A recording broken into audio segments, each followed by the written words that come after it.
Bonjour Elisa Vallon. Bonjour Salia. Alors, ça fait très longtemps que vous écrivez le guide Mozambique et donc vous êtes la spécialiste de la destination. Quel conseil de balade peut-être vous avez à donner à nos lecteurs du guide Petit Futé Mozambique pour commencer? Alors, le Mozambique, voilà, moi je suis tombée complètement amoureuse de ce pays presque au premier regard. Les gens qui vont au Mozambique vont normalement arriver à Maputo. Je conseille de C'est la sortir de capitale, la hein?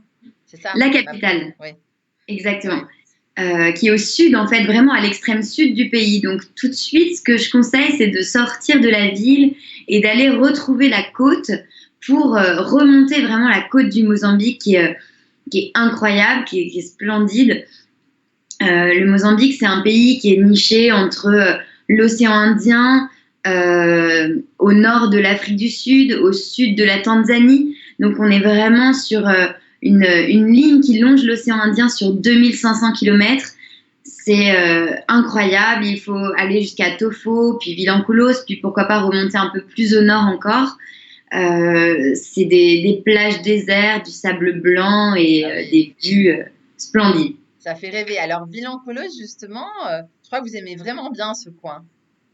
Oui, j'adore ce petit village qui est très vivant, qui en fait est vraiment au bord de l'eau. C'est comme un petit village de pêcheurs.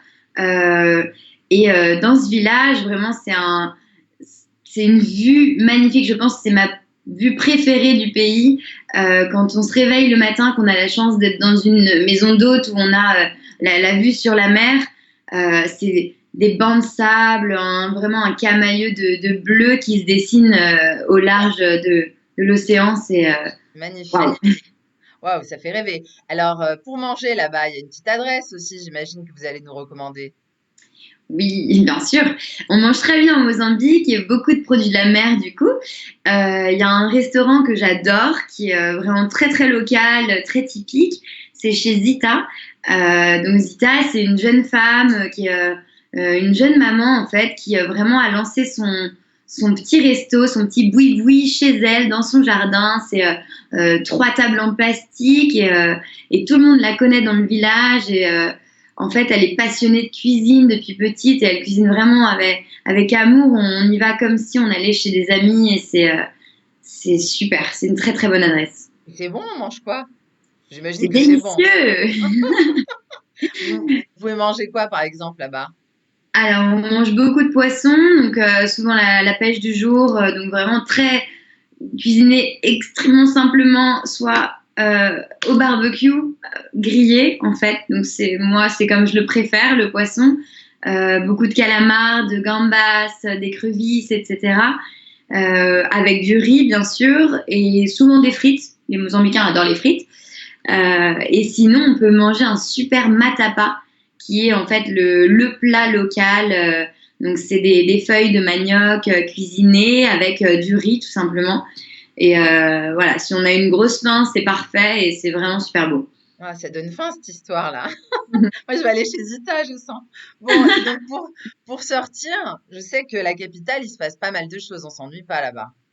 Non, on s'ennuie pas à Maputo. C'est une capitale qui est assez effervescente, qui a vraiment des bonnes énergies, qui entreprend, qui a une jeunesse qui a envie vraiment de pousser ses limites et d'entreprendre. On a toujours des concerts en fait à Maputo. La culture est vraiment importante. On a des concerts dans les bars en live du coup pratiquement tous les soirs. En tout cas, du mercredi au dimanche, on peut trouver dans un endroit différent chaque soir un concert. Donc, c'est ce que je conseille à Maputo, c'est de regarder un petit peu les programmes des concerts et de se balader et éventuellement d'aller à Nucleo de Arte le dimanche, par exemple, qui est un endroit que j'adore, qui est un atelier d'artistes, euh, vraiment où en fait on se balade entre les ateliers, donc on est chez les artistes dans leur univers et on se balade entre les univers et puis on finit la balade par un cocktail et un concert le dimanche soir et c'est vraiment toujours une bonne ambiance, tout le monde se mélange, Oui, C'est on doute familial, bien. c'est convivial. Top. Ça donne envie d'y aller. Et le meilleur bon plan de tous les bons plans pour vous au Mozambique, ce serait lequel?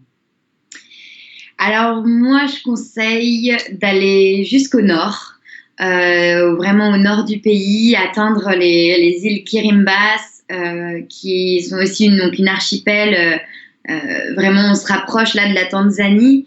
D'ailleurs, il y a comme un air de ce qu'on peut imaginer de Zanzibar, avec ces bateaux, ces dhows traditionnels qui sont sur les eaux turquoises. C'est magnifique.